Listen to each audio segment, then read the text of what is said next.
অনেকে অনেক রকম কুরুচিকর মন্তব্য করে। কেউ বলে এই মজলিসে বক্তা সাহেবরা আসে নিজেদের পকেট ভরানোর জন্য, কেউ বলে এখানে যারা বসে থাকে তারা কিছু জানে না বোঝে না তাই তারা এখানে বসে থাকে। কিন্তু এই যুবকেরা বিশ্বাস করো, আমার আল্লাহ পাক রব্বুল আলামিনের কিছু স্পেশাল ফেরেশতা আছে, কিছু স্পেশাল ফেরেশতা আছে যুবক। সেই স্পেশাল ফেরেশতাদেরকে আল্লাহ পাক বলে, রে আমার মালাইকা ফেরেশতারা যাও দুনিয়ার জমিনে আমি আল্লাহ পাক আমার বান্দাদেরকে সৃষ্টি করেছি, চলে যাও আমার বান্দা বান্দিরা দুনিয়ার জমিনে আসমানের নিচে আমি আল্লাহ পাকের জিকির, আমি আল্লাহ পাকের কোরআন এবং রাসূলুল্লাহর হাদিস তারা শ্রবণ করছে। এরকম মানুষগুলো যদি দেখো তাদেরকে একটু তদারকি করো, জোরে বলুন না সুবহানাল্লাহ। কিন্তু বিশ্বাস করেন আল্লাহর রাসূলের হাদিস, ইন্না লিল্লাহিল মালাইকাতান সাইয়াহিনা ফিল আরদি ওয়া ইউবাল্লিগুনি মিন উম্মতি সালামা। এই যুবকেরা সন্ধ্যা থেকে নিয়ে এই পর্যন্ত আপনারা যারা এই জান্নাতের বাগানের ভিতরে বসে আছেন, যতবার দরুদ পড়েছেন, যতবার রাসূলুল্লাহর নাম নিয়েছেন, প্রত্যেকবারের ফেরেশতাগুলো ওগুলোকে ক্যাচ করে নিয়ে রাসূলুল্লাহর দরবার পর্যন্ত পৌঁছে দিয়েছে। এই জোরে বলা যাবে না, চিৎকার দিয়ে বলা যাবে না, নারে দেখবে, নারে দেখবে।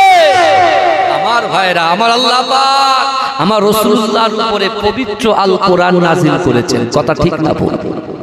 আজকে বিশ্ব নবী দিবস, এই বিশ্ব নবী দিবসের আলোচনা শুনতে গেলে কারণ নবী ইব্রাহিম আলাইহিস সালাতু ওয়াস সালামের কথা কিন্তু আপনাকে শুনতে হবে। শুধু তাই নয়, আল্লাহর কোরআন বলছে আমার রাসূলুল্লাহর উপরে যে কোরআন আল্লাহ নাযিল করেছেন, ওই কোরআনে আল্লাহ বলছেন, বান্দা বিসমিল্লাহির রহমানির রহিম ওয়াসারিউ ইলা মাগফিরাতিন মির রাব্বিকুম। কত সুন্দর কথা দেখেন। আজকে আমরা বুঝি না বলে আমরা চুপ করে বসে আছি। বিশ্বাস করুন ভাইজান, কোরআনের মর্যাদা দেখেন, মর্যাদা দেখেন। কোরআনের মর্যাদাকে আল্লাহ কত আলা করে দিয়েছে। আর যে কোরআন আমাদের নবী নূহ নবীর উপরে নয়, ঈসা আলাইহিস সালাতু ওয়াস সালামের উপরে নয়, জাকারিয়া আলাইহিস সালাতু ওয়াস সালামের উপরে নয়, হুদ নবীর উপরে নয়, আমাদের নবীর উপরে আল্লাহ নাযিল করেছেন। জোরে বলে, এই জোরে বলা যাবে না। আমাদের নবী কাদের নবী? আমাদের নবী। আর আমরা হচ্ছি রাসূলুল্লাহর উম্মত। ভালো করে বুঝবেন, আপনারা একবার শুনবেন হয়তো, কিন্তু একটু বুঝলেই বুঝতে পারবেন। আল্লাহ কোরআনে বলছেন ওয়াসারিউ ইলা মাগফিরাতিন মির রাব্বিকুম। আল্লাহ বলছে, বান্দা তোমরা অতি দ্রুত অগ্রসর হও, তোমরা অতি দ্রুত অগ্রসর হও আমি আল্লাহ আমার ক্ষমার দিকে। যদি বলে আল্লাহ কি বলছে, ওয়াসারিউ ইলা মাগফিরাতিন মির রাব্বিকুম, তোমরা অতি দ্রুত অগ্রসর হও আমি আল্লাহ আমার ক্ষমার দিকে। জোরে বলুন। কিন্তু আজকে আমরা যারা অগ্রসর হয়েছি কোন জায়গায় বসে আছি বলেন? আমরা চায়ের দোকানে বসে নেই, আমরা বন্ধুদের আড্ডায় বসে নেই, আমরা কোনো ক্লাবে বসে নেই, আমরা কিন্তু আছি জান্নাতের বাগানের ভিতরে। যতক্ষণ বসে থাকবে এই যুবকেরা বিশ্বাস করো, মৃত্যু যদি আপনার এখানে হয়ে যায়, এই মাটি আল্লাহর কাছে আপনার পক্ষে সওয়াল করবে, আপনার পক্ষে আল্লাহর কাছে বলবে, আল্লাহ এই বান্দা আপনার নবীর উদযাপন বিশ্ব নবী দিবসের উপলক্ষে তারা এই জান্নাতের বাগানের ভিতরে আমি মাটি আমার বুকের উপরে বসে বসে জলসা শ্রবণ করেছে। আল্লাহ এই বান্দাটাকে আপনি জাহান্নামে দিতে পারেন না, আমি মাটি সাক্ষ্য দিলাম এই বান্দাটা হচ্ছে জান্নাতি। জোরে বলে, এই জোরে। গতকালে মাটির কিন্তু দাম থাকবে না, আজকে যে মাটির দামটা, বুঝতে পেরেছেন? এই জান্নাতের বাগানের ভিতরে আমরা যারা এসেছি আল্লাহর ওই কোরআনের আয়াত, ওয়াসারিউ ইলা মাগফিরাতিন মির রাব্বিকুম, এ বান্দা তোমরা অতি দ্রুত অগ্রসর হও আমি আল্লাহ আমার ক্ষমার দিকে। তা আমরা যারা এই গ্রামের মানুষ, আমার বাবুলগুলো যারা এই জান্নাতের বাগানের ভিতরে আছে, বিশেষ করে যারা যে যেখানে বসে আছে, আমি তাদেরকে বলছি, আল্লাহ পাক বলছে, ও বান্দা তুমি কি জানো, ও বান্দি তুমি কি জানো আল্লাহর কাছে তোমরা ক্ষমা যখন চাইবে, আমি আল্লাহর কাছে যখন তোমরা মাথা নত করবে, আমি আল্লাহ তোমাদের উপরে খুশি হয়ে যাই, রাজি হয়ে যাই। জোরে বলুন না সুবহানাল্লাহ। আর যখন আমি রাজি হয়ে যাব, আমি আল্লাহ থাকতে পারবো না, তাদেরকে জান্নাত দিয়ে দেব। জোরে বলে আল্লাহ আবার বলছেন, ওয়াসারিউ ইলা মাগফিরাতিন মির রাব্বিকুম ওয়া জান্নাতিন আরদুহাস সামাওয়াতু ওয়াল আরদ। আল্লাহ বলছে, এ আমার বান্দারে, এ আমার বান্দিরে, রাত জেগে জেগে সারাদিনটা কষ্ট পরিশ্রম করে সারাদিন মাঠে কাজ কারবার করে তোমরা কষ্ট করে তোমরা ঘুমোতে যাবে, তারপরেও আমি আল্লাহর কোরআনের আওয়াজ শুনে তোমরা যে জান্নাতের বাগানে বসেছো, অর্থাৎ আমি আল্লাহর কাছে তোমরা মাথা নত করেছো, বান্দা তোমরা শোনো, তোমরা কি খবর রাখো আমি আল্লাহর জান্নাতটা কত বড়। আমার ভাইজানেরা, হে নবী পাকের উম্মত উম্মতিরা, হে নবী দিওয়ানারা, আমার আল্লাহ পাক রব্বুল আলামিন তার বান্দাকে এত মহব্বত করে, তার বান্দাকে এত ভালোবাসে। হে যুবকেরা, আমার আল্লাহ পাক ওই কোরআনে জানিয়ে দিয়েছে, বান্দা ওয়াসারিউ ইলা মাগফিরাতিন মির রাব্বিকুম ওয়া জান্নাতিন আরদুহাস সামাওয়াতু ওয়াল আরদ উইদ্দাত লিল মুত্তাকিন। হে যুবকেরা, আমার আল্লাহ পাক বান্দাকে এত মহব্বত করেছে, ভালোবেসেছে। ওই সময় আল্লাহ পাক রব্বুল আলামিন কোরআন পাকের মধ্যে পরিষ্কার ভাবে তিনি জানিয়ে দিয়েছেন, বান্দা তোমরা অতি দ্রুত অগ্রসর হও আমি আল্লাহ আমার ক্ষমার দিকে। ও বান্দা, তুমি যখন আমার কাছে ক্ষমা চাইলে, আমি আল্লাহ তোমাকে ক্ষমা করে দিলাম। ও বান্দা, তুমি কি জানো তোমার জন্য যে জান্নাতটা আমি বরাদ্দ করব, ওই জান্নাতটা কত বড়? আল্লাহ বান্দাকে বললেন, ও বান্দা, তোমার জন্য যে জান্নাতটাকে আমি আল্লাহ পাক বরাদ্দ করব, ওই জান্নাতটা হলো আসমান জমিনের মিডিলে যতটা ফাঁকা জায়গা আছে, ওই ফাঁকা জায়গা স্বরূপ তোমার জন্য আল্লাহ পাক আমি জান্নাত প্রস্তুত করে রেখেছি। এই জোরে বল, এই চিৎকার দিয়ে বলা যাবে না সুবহানাল্লাহ? নারে তাকবীর, নারে তাকবীর। ভালো করে বুঝতে হবে কথা। আল্লাহ বলছে, বান্দা আমার কাছে তোমরা যখন মাথা নত করো, আমি আল্লাহ তোমাদের জন্য কি তোমাদেরকে ক্ষমা করে দিই, আর ক্ষমা করে দেওয়ার পরে আমি আল্লাহ জান্নাত প্রস্তুত রাখি। আর সেই জান্নাতটা কত বড়?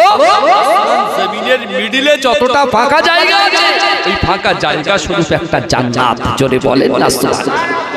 তারপরে আল্লাহ বলছে, এবারে শুনেন, এবারে শুনেন, অনেক ব্যক্তি আছে রাসূলুল্লাহর কথাকে মান্যতা দেওয়ার কথা কে বলেছেন? আল্লাহ বলেছেন যে আমার রাসূল যেটা তোমাদেরকে হুকুম করে, আমার রাসূল যেটা তোমাদেরকে আদেশ করে, সেটাকে তোমরা মেনে নাও, পালন করো, আর যেটা নিষেধ করে তার পাশে যাবে না, তার ধারে পাশে তোমরা যাবে না। কিন্তু আজকে আমরা যারা এই জান্নাতের বাগানের ভিতরে বসেছি, একটা জিনিস খুব ক্লিয়ারলি বোঝার চেষ্টা করুন। আল্লাহর কোরআনে আল্লাহ বলে দিচ্ছে, বান্দা আমি আল্লাহ বলছি তুই তাড়াতাড়ি আমার দিকে আয়, আমার কাছে মাথা নত কর, আমি আল্লাহর কাছে ক্ষমা চা, ক্ষমা চা। কিন্তু আমার ভাইরা, আজকে আমরা কিন্তু এই কথাগুলো এক কান দিয়ে শুনছি আর এক কান দিয়ে বার করছি। কথা ঠিক না ভুল? আর একটা কোরআনের আয়াতে ছোট্ট একটা জিনিস আমি আপনাদেরকে বলে, অসুবিধা হচ্ছে না তো? আল্লাহ কোরআনে বলছেন, অহুম লা ইফতানুন, অহুম লা ইফতানুন। আল্লাহ বলছে, বান্দা আমি কিন্তু পরীক্ষা করব। এই বুঝতে পেরেছেন? কথাগুলো ভালো করে শুনবেন। দুটো আয়াতকে সামনে রেখে ইনশাআল্লাহ আলোচনা করব।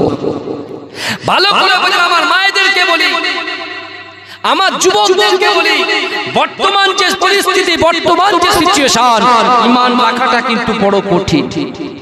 এই চোখ দিয়ে কত বাজে জিনিস দেখছি, এই চোখ হাত দিয়ে কত বাজে জিনিস ধরছি, এই পা দিয়ে কত বাজে জায়গায় যাচ্ছি, এই জবান দিয়ে কত বাজে কথা বলছি। একবারও কি রিয়েলাইজ করেছেন? একবারও কি আমরা ভেবেছি যে ওই কবরের মধ্যে একদিন না একদিন আমাদের চলে যেতে হবে? আপনি চিন্তা করুন তো, যদি এই জলসাটার বয়স কমসে কম আমি বলছি যদি 10 থেকে 20 বছর হয়, এই 10-20 বছরের মধ্যে কত লোক ওই কবরে চলে গেছেন? এই জান্নাতের বাগানে বসে আছেন আপনাদের আওলাদ এসেছে।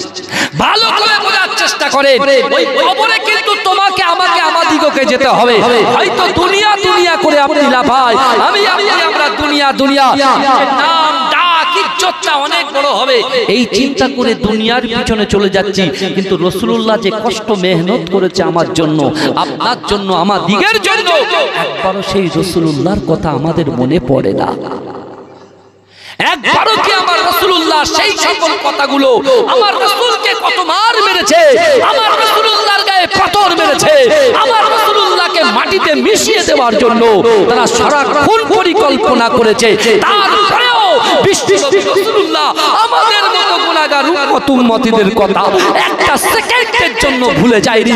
আজ মদিনা শরীফের বুকে আজ রাসূলুল্লাহ ওই সবুজ গম্বুজের নিচে উম্মতি উম্মতি বলে ক্রন্দন করছে। জোরে বলবেন না? আপনার আমার দিলের ভিতরে যদি রাসূলুল্লাহর মহব্বত থাকে, আপনার আমার কলিজার ভিতরে আল্লাহর রাসূলের ভালোবাসা যদি থাকে, আমার রাসূল আর মদিনায় থাকতে পারে না। এ যুবক, আমার রাসূলুল্লাহ মদিনা থেকে রূহানি হালাতে মজলিসে হাজির হয়ে যেতে পারে। তার জন্য ইশক লাগে, মহব্বত লাগে। আমি ভালোবাসি মোবাইলকে, আমি ভালোবাসি সিরিয়াল, আমি ভালোবাসি আমার বন্ধুকে, কিন্তু যুবক কাল কিয়ামতের মাঠে কেউ কারুর হবে না, কেউ হবে না। ওই মদিনাওয়ালার মহব্বত যদি তোমার দিলে থাকে, রাসূলুল্লাহ সাফাত তোমার জন্য ওয়াজিব হয়ে যাবে। জোরে বলে, এই জোরে বলবেন না?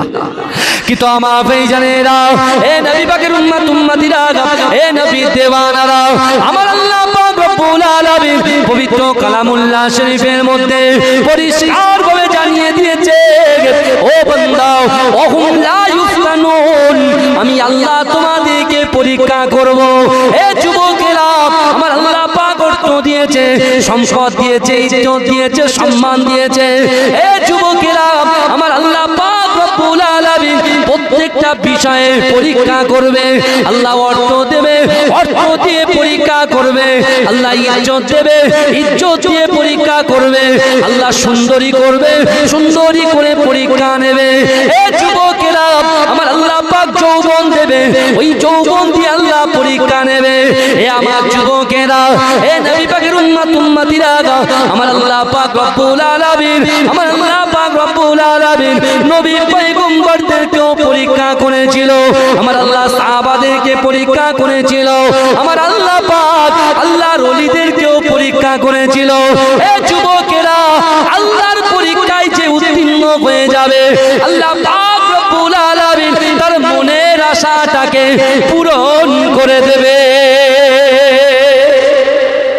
এই জোরে বলে, আমি আপনি আমরা নামাজ পড়ি তো নাকি? এই কথা বলে, নামাজ পড়ি তো নামাজ আমরা সবাই পড়ি মজলিসে, আলহামদুলিল্লাহ। যদি সবাই পড়ে আলহামদুলিল্লাহ, আর সবাই যদি না পড়ে, আল্লাহর কাছে এই দোয়া করব, আল্লাহ বদদোয়া করব, এই দোয়া করব, আল্লাহ আমাদের হেদায়েত দিন, ইহদিনাস সিরাতাল মুস্তাকিমের পথে পরিচালিত করে দিন। জোরে বলে, ভালো করে বুঝবেন। একদিকে একটা কোরআনের আয়াত আমরা শুনেছি, আল্লাহ বলছে অতি দ্রুত অগ্রসর হও আমি আল্লাহর ক্ষমার দিকে। ভালো করে বুঝবেন, আমরা চলে এসেছি এখানে। আবার একদিকে আয়াত হচ্ছে ওহুম লা ইফতানুন, আল্লাহ বলছে আমি পরীক্ষা করব। তো এখানে বুঝলে তো অনেক মানুষকে আল্লাহ পরীক্ষা করবে, করবে কি? আর আল্লাহ বলছে আমি পরীক্ষা করব, আমার পরীক্ষায় যে উত্তীর্ণ হয়ে যাবে, আমি আল্লাহ তার মনের আশা পূরণ করে দেবো। জোরে বলে, এই জোরে বলবেন না? আচ্ছা, হযরত ইব্রাহিম আলাইহিস সালাতু ওয়াস সালাম, তিনি তো আল্লাহর পয়গম্বর ছিলেন, তাই তো? তার দুজন স্ত্রী ছিল। প্রথমে একটা, তার প্রথম স্ত্রীর নাম হচ্ছে সারা, তাই না? প্রথম স্ত্রীর নাম কি? সারা, সারা আলাইহিস সালাতু ওয়াস সালাম। তা মা সারা আলাইহিস সালাতু ওয়াস সালামের বিবাহ করার পরে বহুদিন হয়ে যায়, সন্তান আসছে। এরকম অনেক আমার মায়েদের সমস্যা আছে, আছে না নাই? কথা বলে না বাবা? হ্যাঁ। তা হঠাৎ করে নবী ইব্রাহিম আলাইহিস সালাতু ওয়াস সালাম, এই মা সারা আলাইহিস সালাতু ওয়াস সালাম যখন দেখছেন যে তার কোনো সন্তান হচ্ছে না, তখন তিনি কি করলেন? মা হাজরা আলাইহিস সালাতু ওয়াস সালামের সঙ্গে নবী ইব্রাহিম আলাইহিস সালাতু ওয়াস সালামের বিবাহ দিয়ে দিলেন। এই বুঝছেন? যখন বিবাহ দিলেন, আল্লাহর কাছে নবী ইব্রাহিম আলাইহিস সালাতু ওয়াস সালাম দোয়া চাইছে, আল্লাহ আমাকে একটা সন্তান দিন। আল্লাহ পাক রব্বুল আলামিন নবী ইব্রাহিম আলাইহিস সালাতু ওয়াস সালাম দোয়াটাকে কবুল করে নিয়ে আল্লাহ পাক মা হাজেরার গর্ভে নবী ইসমাঈল আলাইহিস সালাতু ওয়াস সালামকে আল্লাহ পাঠিয়ে দিলেন। জোরে বলেন, এর জোরে বলুন না সুবহানাল্লাহ। এই জোরে বলা যাবে। কিন্তু আমার ভাইরা, নবী ইব্রাহিম আলাইহিস সালাতু ওয়াস সালামের সন্তান নবী ইসমাঈল আলাইহিস সালাতু ওয়াস সালাম মা হাজেরার কাছে কোলে যখন ছিল, দুধ থেকে মা সারা মনে কোনো কষ্ট হতো দেখে। এই বুঝতে পেরেছেন, একজন মায়ের কোল খালি আর একজন মায়ের কোল ভর্তি। এখান থেকে কিন্তু অনেক কিছু শিক্ষা নেওয়ার আছে, অনেক শিক্ষা নেওয়ার আছে। একজন মায়ের কোল ভর্তি আর একজন মায়ের কোল খালি। তা মা সারা আলাইহিস সালাতু ওয়াস সালাম চোখ দিয়ে পানি পড়ে, চোখ দিয়ে কি করে পানি পড়ে। আর একটুকুনি ক্লিয়ার করে নি, পরে কিন্তু এই মা সারার গর্ভে আল্লাহ একটা সন্তান দিয়েছিল যার নাম হচ্ছে হযরত ইসহাক আলাইহিস সালাতু ওয়াস সালাম। জোরে বলেন, এই জোরে বলা যাবে। আরে চিৎকার দিয়ে বলা যাবে না, নারে দেখবে। তাই নবী ইব্রাহিম আলাইহিস সালাতু ওয়াস সালামের দুইজন পুত্র, একজন নাম হচ্ছে ইসহাক আলাইহিস সালাতু ওয়াস সালাম আর একটা ইসমাঈল আলাইহিস সালাতু ওয়াস সালাম। ভালো করে বুঝে রাখেন। আল্লাহ পাক রব্বুল আলামিন এটা বলে নিলাম, কিন্তু তখন মা সারার গর্ভে নবী ইসহাক আলাইহিস সালাতু ওয়াস সালাম আসেননি। আল্লাহ পাক পরীক্ষা করছে। আল্লাহ ইব্রাহিম আলাইহিস সালাতু ওয়াস সালামকে হুকুম দিলেন, ইব্রাহিম যাও, হাজেরাকে এবং ছেলে ইসমাঈলকে মরু প্রান্তরে একটা জায়গায় রেখে এসো। ভাইজান, জিন্দেগি জীবনে 50 বছর নামাজ পড়লেন, 80 বছর নামাজ পড়া হয়ে গেছে, 60 বছর নামাজ পড়া হয়ে গেছে। যে কাবার দিকে ফিরে নামাজ পড়ি, সেই কাবাটাও চোখে দেখতে পেলাম না। সেই কাবার পাশে আল্লাহ পাক স্থান দিলেন নবী ইসমাঈল আলাইহিস সালাতু ওয়াস সালামকে। জোরে বলে, চিৎকার দিয়ে বলুন না, আরে জোরে হবে না।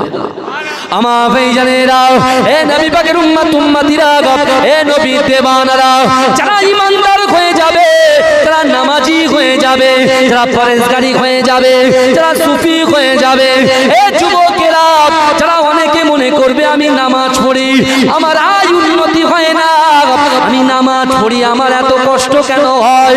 এ যুবকেরা, ঈমানদার মানুষকে আল্লাহ পাক বড় পছন্দ করে। ঈমানদার মানুষকে আল্লাহ পছন্দ করেন বলে আমার আল্লাহ পাক রব্বুল আলামিন তাকে বেশি বেশি করে পরীক্ষা নেয়। এ যুবকেরা, মা হাজেরা আলাইহিস সালাতু ওয়াস সালামকে আল্লাহ কেমন করে পরীক্ষা নেয়, নবী ইব্রাহিম আলাইহিস সালাতু ওয়াস সালামকে আমার আল্লাহ পাক কেমন করে পরীক্ষা নেয়। এ যুবকেরা, মা হাজেরা আলাইহিস সালাতু ওয়াস সালামকে নবী ইসমাঈল আলাইহিস সালাতু ওয়াস সালাম দুধের শিশুকে নিয়ে এক মশক পানি নিয়ে কিছু খেজুর নিয়ে দুর্গম মরু প্রান্তরে একেবারে কাবা শরীফের পাশে নবী ইব্রাহিম আলাইহিস সালাতু ওয়াস সালাম নিয়ে চলে গেলেন। এ যুবকেরা, এ নবী পাকের উম্মতিরা, একটা বার চিন্তা করেন তো দেখি, স্ত্রী যখন সন্তান প্রসব করেছে, তার স্বামী তার সন্তান ছেড়ে কি করে দূরে যেতে পারে, তাকে নিয়ে একটা কোনো জায়গায় দিয়ে আসতে পারে। এ যুবকেরা, এ নবী পাকের উম্মতিরা, নবী ইব্রাহিম আলাইহিস সালাতু ওয়াস সালাম, মা হাজেরা এবং ইসমাঈল আলাইহিস সালাতু ওয়াস সালামকে ওই দুদু মরু প্রান্তরে রেখে তিনি যখন আস্তে আস্তে পার হয়ে যায়, এ যুবকেরা, এ নবী পাকের উম্মতিরা, একটু ভালো করে বোঝার চেষ্টা করেন। হযরতে হাজেরা আলাইহিস সালাতু ওয়াস সালাম তিনি মুখ দিয়ে কোনো কথা বলছেন না, চোখ দিয়ে তিনি দেখছেন তার স্বামী এমন করে তাদেরকে ছেড়ে দিয়ে আস্তে আস্তে আস্তে আস্তে হাঁটতে লেগেছে। এ যুবকেরা, কিছুটা দূরে যখন ইব্রাহিম চলে গেলেন, এমন তো অবস্থায় আম্মা জান হাজেরা রাদিয়াল্লাহু তাআলা আনহা, এ যুবকেরা, এ নবী পাকের উম্মতিরা, হাজেরা আলাইহিস সালাতু ওয়াস সালাম তার ইব্রাহিম আলাইহিস সালাতু ওয়াস সালামকে বললেন, ও আমার স্বামী রে, আপনি একটু দাঁড়িয়ে যান, আপনি একটু দাঁড়িয়ে যান, আপনি বলুন বলুন, আপনি নিজের ইচ্ছায় আমাদেরকে রেখে যাচ্ছেন না আল্লাহর ইচ্ছায় রেখে যাচ্ছেন? এ যুবকেরা, এ নবী পাকের উম্মত উম্মতিরা, আল্লাহর হুকুমে হযরত ইব্রাহিম আলাইহিস সালাতু ওয়াস সালাম পিছনে মুখটা ঘুরিয়ে বললেন, এ আমার স্ত্রী রে, আমি আমার আল্লাহর হুকুমে তোমাদেরকে রেখে গেলাম। চলে বলা যাবে? যে এই কথা শুনেছে, এই ভালো করে বুঝবেন, যে এই কথা শুনেছে আম্মা জান চুপ হয়ে গেলেন, সাইলেন্ট। চলে বলবেন না। তিনি কি করলেন? মেনে নিলেন তার সিদ্ধান্তকে। নবী ইব্রাহিম আলাইহিস সালাতু ওয়াস সালাম যে সিদ্ধান্তটা নিয়েছেন ওটা হচ্ছে আল্লাহরই সিদ্ধান্ত। জোরে বলুন সুবহানাল্লাহ। কেমন করে পালন করছে তাকে, নিজের সন্তান, দুধের শিশু। এই বুঝতে পারছেন? নবী ইব্রাহিম আলাইহিস সালাতু ওয়াস সালাম আল্লাহর কাছে দোয়া চেয়েছিলেন, আল্লাহ আপনি এমন একটা নবীকে পাঠাবেন আমার বংশে, এমন একজন নবীকে আমার বংশে পাঠাবে আল্লাহ, আমি আপনার কাছে দোয়া চাই আল্লাহ তিনি যেন ইমামুল আম্বিয়া হয়। জোরে বলুন, সকল নবীদের সরদার হয়। জোরে বলুন, এই জোরে বলা যাবে না? এ দোয়া কিন্তু আল্লাহর কাছে করেছিলেন। ভাইজান আপনারা হুজুর, আমরা তো বহু দোয়া করি, নামাজের পার্টিতে দোয়া করি, কবরস্থানের সামনে গিয়ে দোয়া করি, মসজিদে গিয়ে দোয়া করি, মাদ্রাসায় গিয়ে দোয়া করি, খানকাতে জিকিরের মজলিসে গিয়ে দোয়া করি, কই পূরণ হচ্ছে? আমরা তো বান্ডিল চাই, বান্ডিল তো পাচ্ছি না। এই বুঝতে পারছেন? এক একজন এক এক রকম চায়। কেউ চায় চাষবাসে যেন আল্লাহ উন্নতি দেয়, কেউ চায় আমার জন্য সুন্দরী একটা স্ত্রী হয়। এই বুঝতে পেরেছে? জামা কাপড় পরা স্ত্রী না, এই বুঝতে পেরেছে? জীবন সঙ্গিনী। ভালো করে বুঝবেন, দোয়া মানুষের তকদির পরিবর্তন করে দেয়। জোরে বলবেন না? এই জোরে বলবেন না? ভালো করে বলেন, নবী ইব্রাহিম আলাইহিস সালাতু আল্লাহর কাছে দোয়া চাইছেন, আল্লাহ শুধু পরীক্ষা করছেন। এই শুনছেন তো? এখন কথা হলো, নবী ইব্রাহিম আলাইহিস সালাতু ওয়াসসালাম নিজের সন্তানকে দিয়ে আসলেন, কিন্তু মা হাজেরা আলাইহিস সালাতু ওয়াসসালাম ওই জায়গায় বসে বসে আল্লাহর ইবাদত, আল্লাহর জিকির আজকার করতে শুরু করলেন। জোরে বলেন না সুবহানাল্লাহ? এই জোরে বলা যাবে? জিকির করে নির্জনে, খুব সুন্দর জায়গা। আল্লাহর হিস্ট্রিগুলো শুনবেন, ইতিহাসগুলো শুনবেন, দেখবেন তারা কোনো জঙ্গলে গিয়ে নাই, মাটি খুঁড়ে মাটির গর্তের নিচে গিয়ে জিকির করতে। এই বুঝতে পেরেছেন? কারণ এই মজাটা আলাদা। এখন হঠাৎ করে নবী ইব্রাহিম, নবী ইসমাঈল আলাইহিস সালাতু ওয়াস সালামের এত পানি পিপাসা লেগে গেছে, যা পানি খেজুর ছিল সব শেষ। আল্লাহ কিভাবে তৈরি করছেন দেখেন। যে কাবা শরীফে আমরা যাই, যে পবিত্র ভূমি, যত মাটি আছে সব মাটির থেকে উচ্চ মাকামের মাটি পবিত্র ভূমি মক্কা ভূমি। জোরে বলুন না সুবহানাল্লাহ? সেই মক্কাতে আমার রাসূলকে আল্লাহ পাক পাঠাবেন, আল্লাহ পাক পুরো জিনিসটাকে তৈরি করে দিচ্ছেন। জোরে বলবেন না সুবহানাল্লাহ? এই জোরে বলবেন না সুবহানাল্লাহ? আমরা যাই, অনেক হাজী সাহেবরা এখান থেকে হজ করতে যায়, জিজ্ঞেস করে কত গরম, পাগল হয়ে যাবে। বুঝতে পারছেন না? পাগল হয়ে যাবেন, এত গরম। 55 ডিগ্রি, মাত্র 40-এ গিয়ে হাঁপাচ্ছি, 41-এ গিয়ে 42-এ গিয়ে হাঁপিয়ে পাগল হয়ে যাচ্ছি। পয়সা নেই পকেটে, স্ত্রীর কানের বন্ধক দিয়ে এসি নিয়ে এসছে। বুঝতে পেরেছেন? এরকম রেকর্ড আছে। কিন্তু আপনি যান মদিনা শরীফে, যান একবার, মদিনা এয়ারপোর্টে নামেন, দেখবেন অটোমেটিক 50-এর উপরে গরম, 50-এর উপরে।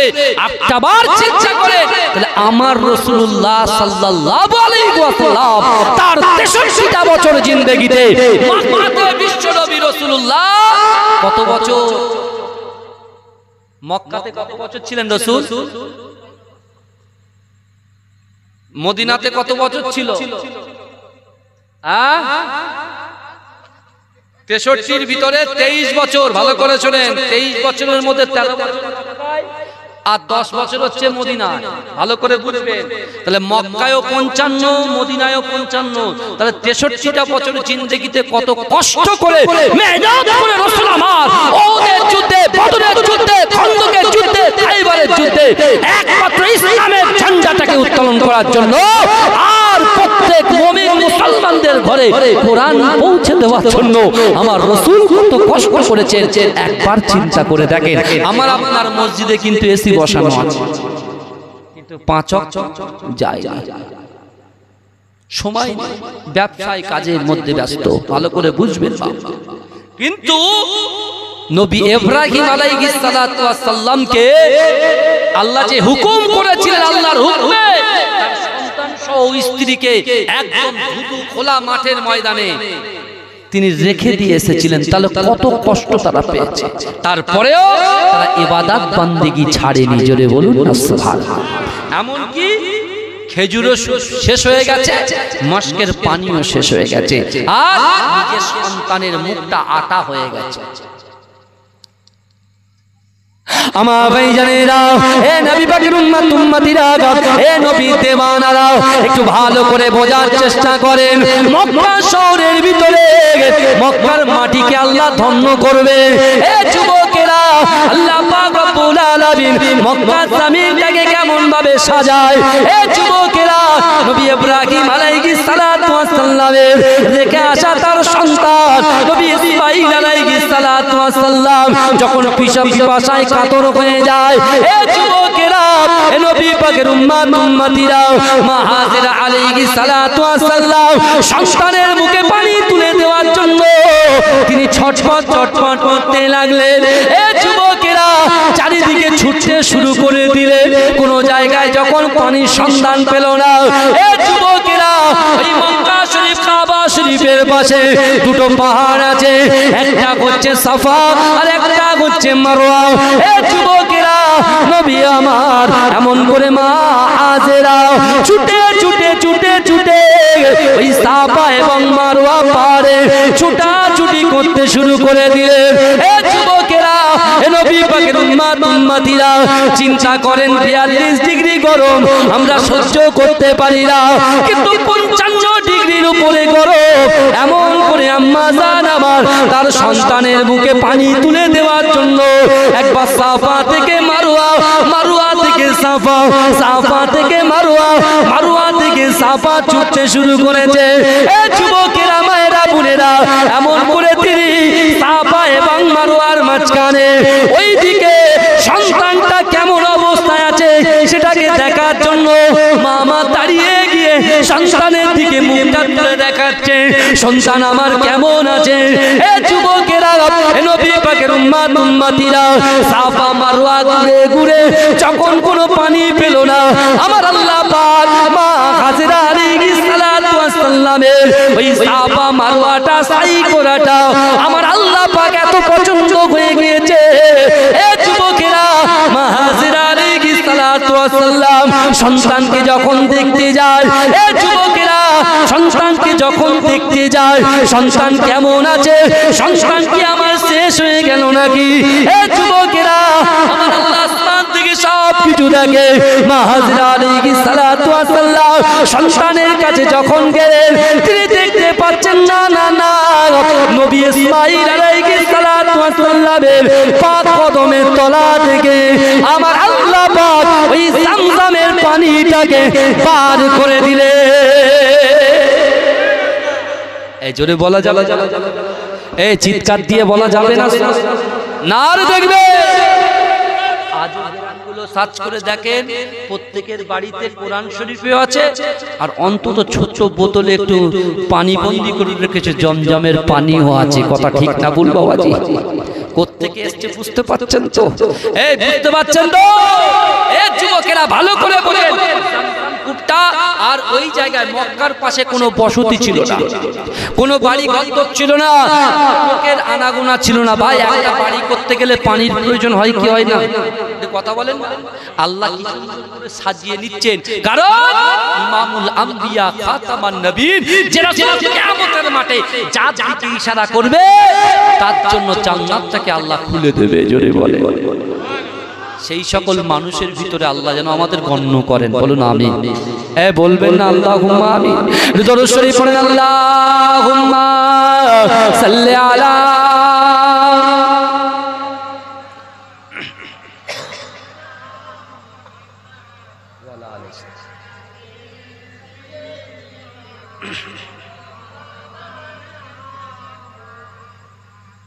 হে প্রভু রহমান, তোমারই সেরা দান, নূরানী আল কোরআন, নূরানী আল কোরআন। এতগুলো মানুষ বসে আছেন, জোরে হবে না? জোরে হবে না? ভাই জমজমের পানি তো পেলাম, সুবহানাল্লাহ একটু জোরে বলেন না, আরে জোরে বলেন না সুবহানাল্লাহ। নারে তাকবীর, নারে তাকবীর। হে প্রভু